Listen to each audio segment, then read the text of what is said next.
স্বাগত ক্রিকেট একাডেমিতে আমি রাহুল এবং আজকে আমরা 19 তারিখের কারেন্ট অ্যাফেয়ার্স নিয়ে হাজির হয়েছি। এর আগে কিছুদিনের কারেন্ট অ্যাফেয়ার্সের ক্লাস বন্ধ ছিল, কারণ আমার একটু শরীর অসুস্থতার জন্য ক্লাস রেকর্ড করা সম্ভব হয়নি। তবে যাই হোক, আজ থেকে আমরা আবার সেই কারেন্ট অ্যাফেয়ার্সের সিরিজ কন্টিনিউ করতে থাকছি। তো চলুন তাহলে দেরি না করে আজকের প্রথম প্রশ্ন থেকে আমরা শুরু করি। তো প্রথম প্রশ্ন হচ্ছে আজকে, আজ 19শে মে ভারত সরকার বৈদ্যুতিক গাড়ি মানে কি ইলেকট্রিক ভেহিক্যাল, সো তার চার্জিং পরিকাঠামো সম্পর্কে ব্যবহারকারীদের রিয়েল টাইম তথ্য প্রদানের জন্য কোন নতুন পোর্টাল চালু করেছে? অপশন দেওয়া আছে ই অমৃত, ইভি সাথী, চার্জ ইন্ডিয়া নাকি ই বাহন। তো এর সঠিক উত্তর হচ্ছে ইভি সাথী। তো ইভি সাথীতে কী হয়? ইভি সাথীতে হবে কি, যখন আপনি মনে করুন কোনো বাইকে করে আছেন এবং আপনার কাছে একটা ইলেকট্রিক ভেহিক্যাল আছে, এখন আপনার চার্জ শেষ, তাহলে সেই চার্জ করার জন্য আপনি কোথায় যাবেন? অবশ্যই নিয়ার চার্জিং স্টেশনে যাবেন। আপনার নিয়ার চার্জিং স্টেশনে যাবেন। সো সেই চার্জিং স্টেশন কোথায় আছে সেটা কীভাবে জানতে পারবেন? সেটা পারবেন ইভি সাথী অ্যাপের সাহায্যে। এটাই হচ্ছে এই ইভি সাথী অ্যাপের কাজ। আচ্ছা, একই সঙ্গে গভর্নমেন্ট অফ ইন্ডিয়া কী করতে চাইছে? 2030 সাল হতে হতে মোট গাড়ির 30% কিসের গাড়ি বিক্রি করতে চাইছেন? সেটা হচ্ছে ইভির গাড়ি। যেন টোটাল গাড়ির মধ্যে 30% গাড়ি যেন মানুষ ইভি কিনতে শুরু করে। আচ্ছা, যাই হোক, পরের প্রশ্ন হচ্ছে 2026 সালের মে মাসে, মানে এই মাসেই, কোন দেশ প্রথমবারের মতো ইন দ্য ফার্স্ট টাইম সম্পূর্ণ কৃত্রিম বুদ্ধিমত্তা মানে এআই মানে কি আর্টিফিশিয়াল ইন্টেলিজেন্স, যেমন চ্যাট জিপিটি, এগুলো কি?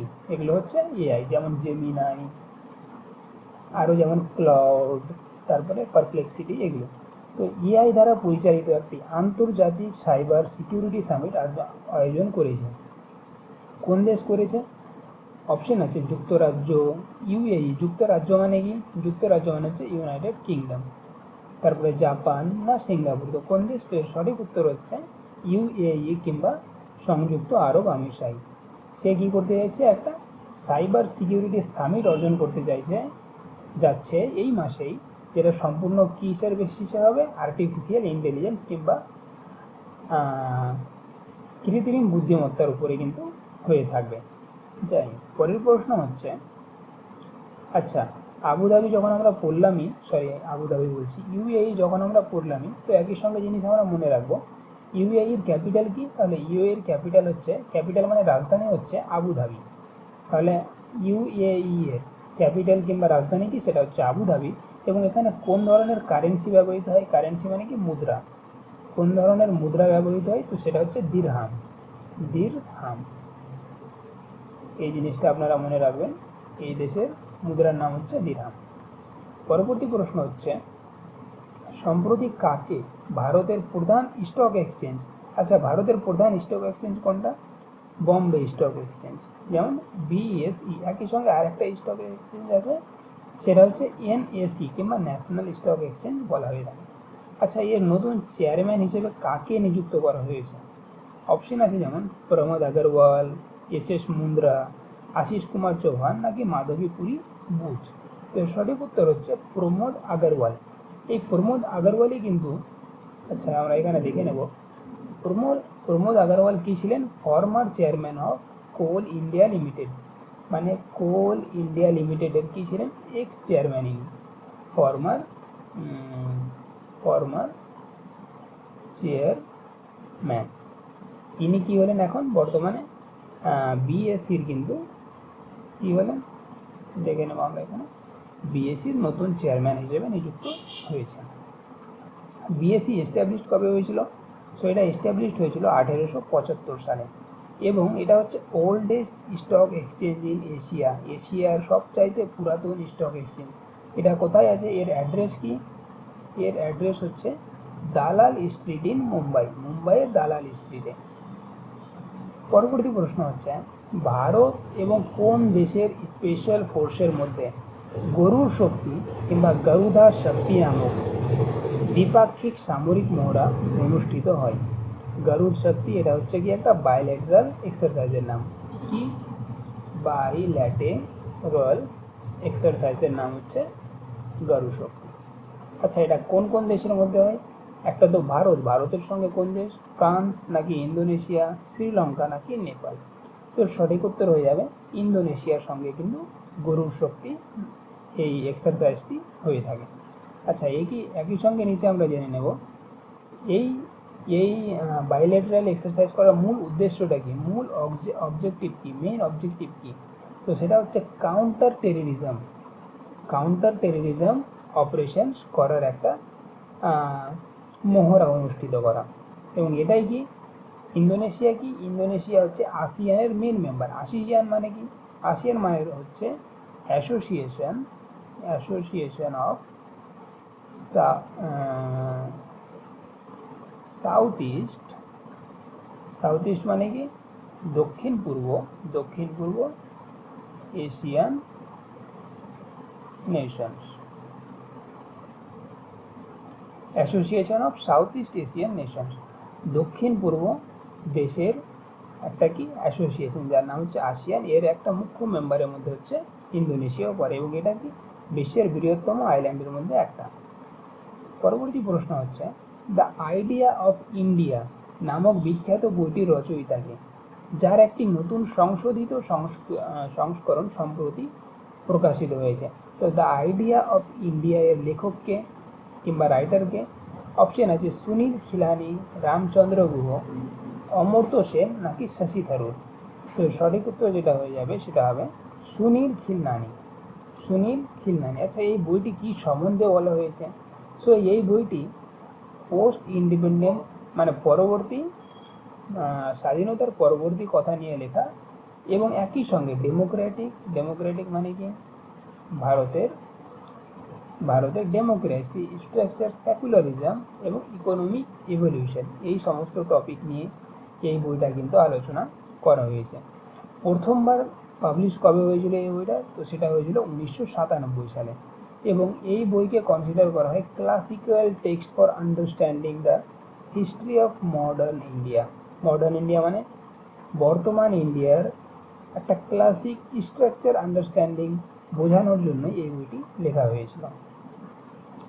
পরবর্তী প্রশ্ন, 2026 সালের মে মাসে কে তার জার্মান উপন্যাস কাইরোসের জন্য মর্যাদাপূর্ণ আন্তর্জাতিক বুকার পুরস্কার কিংবা ইন্টারন্যাশনাল বুকার প্রাইজ জিতেছেন? বুকার প্রাইজ কি? বুকার প্রাইজ হচ্ছে সারা বিশ্বের একটা ইন্টারন্যাশনাল, যেহেতু ইন্টারন্যাশনাল বিশ্বক্ষেত্রে কি করা হয়, বেস্ট বই যিনি লিখে থাকেন তাকে এই বুকার প্রাইজটা কিন্তু দেওয়া হয়ে থাকে। তো এই 2026 সালে মে মাসে যেহেতু হয়েছে তাই, তো 2026 সালে কাকে এই বুকার প্রাইজ দেওয়া হয়েছে কাইরোস লেখার জন্য? তো এর উত্তর হচ্ছে জেনি এরপেনবেক, নামটা আপনারা মনে রাখবেন। আচ্ছা, ভারতীয়দের মধ্যে আগে কবে পেয়েছিলেন? ভারতীয়রা হিন্দিতে লিখে থাকেন সাধারণত। সো ইন্ডিয়ান রাইটার যিনি হিন্দিতে লিখেছিলেন শেষবারের মতো, যিনি ইন্টারন্যাশনাল বুকার প্রাইজ পেয়েছিলেন, তার নাম কি? তো তার নাম হচ্ছে গীতাঞ্জলি শ্রী। ইনি কবে পেয়েছিলেন? ইনি পেয়েছিলেন 2022 সালে। এবং কি লিখেছিলেন? তার বইয়ের নাম কি? তো তার বইয়ের নাম আমরা দেখে নেব। তার বইয়ের নাম হচ্ছে টম্ব অফ স্যান্ড। ইনি পেয়েছিলেন 2022 সালে বুকার পুরস্কার। পরবর্তী প্রশ্ন হচ্ছে শিল্পক্ষেত্রে প্রাকৃতিক রাবারকে আরও বেশি শক্ত, স্থিতিস্থাপক এবং টেকসই করার জন্য এর সাথে সালফার মিশিয়ে উত্তপ্ত করার রাসায়নিক প্রক্রিয়াকে কি বলা হয়? গ্যালভানাইজেশন, ভলকানাইজেশন, পলিমারাইজেশন নাকি আইসোমারাইজেশন?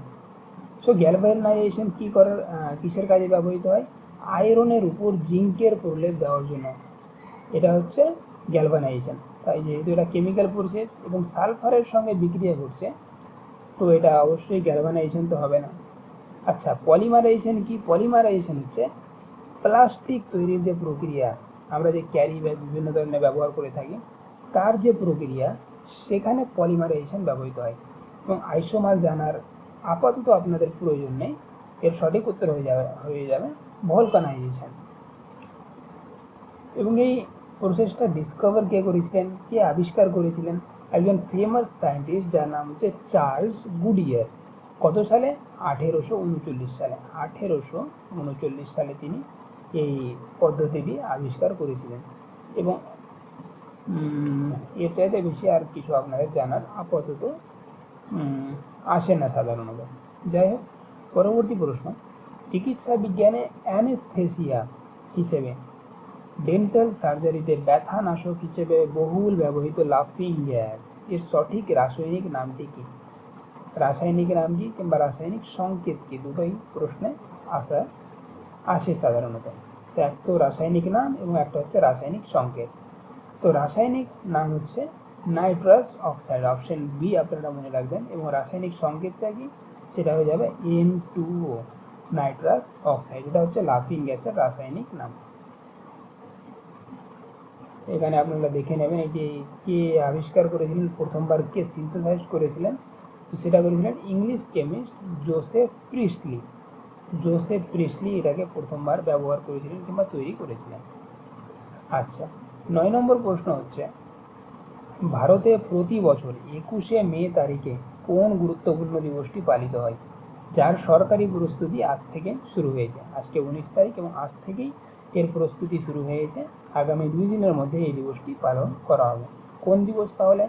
জাতীয় প্রযুক্তি দিবস, জাতীয় সন্ত্রাস বিরোধী দিবস, জাতীয় বিজ্ঞান দিবস, নাকি জাতীয় যুব দিবস?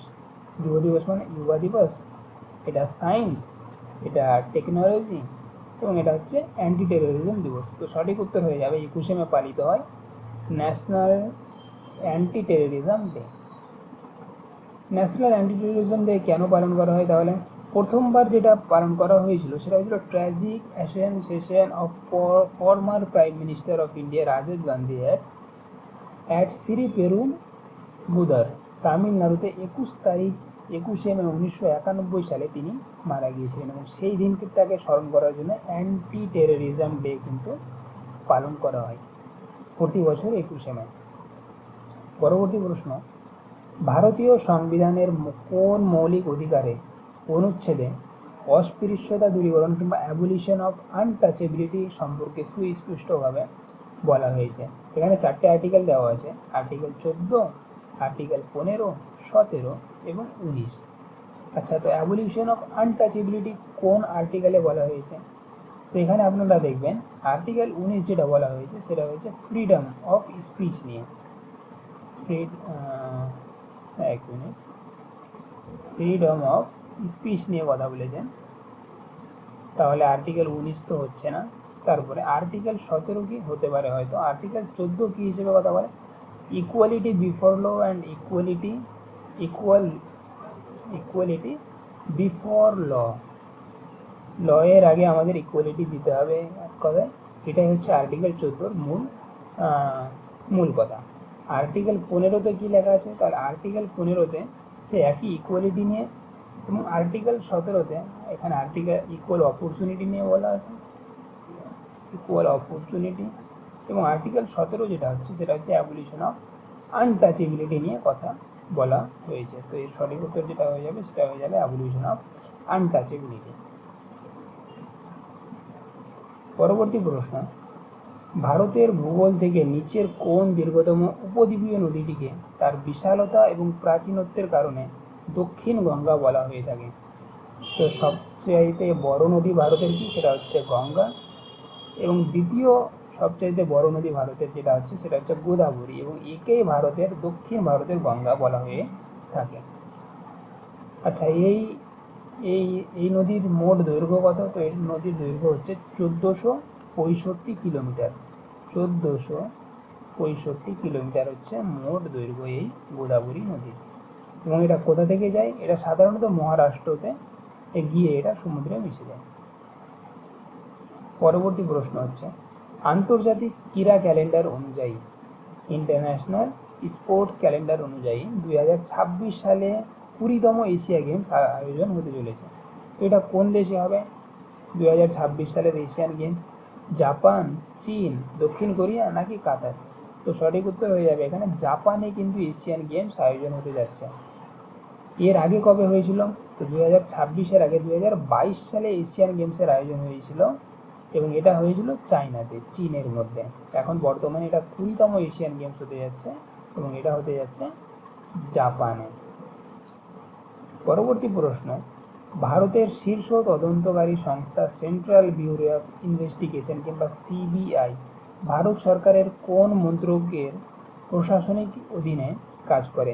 স্বরাষ্ট্র মন্ত্রক, মানে সাধারণত অমিত শাহ আমরা বলতে পারি, তো অমিত শাহের আন্ডারে কাজ করে, নাকি ministry of personal and public grievance, নাকি প্রতিরক্ষা মন্ত্রী ডিফেন্সের আন্ডারে, নাকি আইন ও বিচারক মন্ত্রক কিংবা ল এর আন্ডারে? তো এর সঠিক উত্তর হয়ে যাবে ministry of personnel public grievance and পেনশনসের আন্ডারে কিন্তু সিবিআই কাজ করে। পরবর্তী, আচ্ছা সিবিআই কবে তৈরি হয়েছিল? তো সিবিআই এস্টাবলিশ হয়েছিল 1963 সালে থ্রু আ স্পেশাল রেজলিউশন, একটা বিশেষ রেজলিউশনের দ্বারা, যেটা ভারত সরকার নিয়ে এসেছিল, তার আন্ডারে কিন্তু সিবিআইকে তৈরি করা হয়েছিল কিংবা গঠন করা হয়েছিল। পরবর্তী প্রশ্ন, যেটা আজকে আমাদের শেষ প্রশ্ন হবে, সেটা হচ্ছে আধুনিক পর্যায় সারণীতে কিংবা মডার্ন পিরিয়ডিক টেবিল, সাধারণত এটা কেমিস্ট্রির প্রশ্ন। তো এই টেবিল অনুযায়ী হিলিয়াম, নিয়ন, আর্গনের মতো নিষ্ক্রিয় গ্যাসগুলি কিংবা নোবেল গ্যাস, নিষ্ক্রিয় গ্যাসকে নোবেল গ্যাস বলা হয়ে থাকে, তো এই গ্যাসগুলি কোন নির্দিষ্ট গ্রুপে অবস্থান করে? গ্রুপ 1, গ্রুপ 15, গ্রুপ 17 নাকি গ্রুপ 18? তো গ্রুপ কি? গ্রুপ হচ্ছে এই ধরনের ভাগ ভাগ হয়ে থাকে আমাদের পিরিয়ডিক টেবিলে, যেখানে 1, 2, 3, 4 এইভাবে চলতে চলতে গ্রুপ 18, এই যে 18, এক এক মিনিট আমি হয়তো, আচ্ছা, তো এই গ্রুপ 18-এ কোন গ্যাসগুলি অবস্থান করে? তো গ্রুপ 1-এ যেমন হাইড্রোজেন আছে, তারপরে যেটা অবস্থান করে গ্রুপ 18-তে সেটা আছে হিলিয়াম, তারপরে লিথিয়াম, এভাবে চলতে থাকে। তো গ্রুপ 18-তে যেটা যে গ্যাসগুলি থাকে সেগুলো হচ্ছে নোবেল গ্যাস বলা হয়, এবং হিলিয়াম, তার নিচে থাকে নিয়ন, তার নিচে থাকে আর্গন, এগুলো কিন্তু নোবেল গ্যাস বলা হয়ে থাকে, এবং এগুলো থাকে গ্রুপ 18-তে, গ্রুপ 18-তে। তো এই ছিল আজকের আমাদের ক্লাস। তো পরবর্তী ক্লাসের জন্য আপনারা চ্যানেলের সঙ্গে জুড়ে যেতে পারেন, এবং কোনো যদি প্রশ্ন থেকে থাকে আপনাদের, তো কমেন্ট করে আপনারা নিচে জানাতে পারেন। তো ততক্ষণে সবাইকে ধন্যবাদ, ভালো থাকবেন এবং সুস্থ থাকবেন।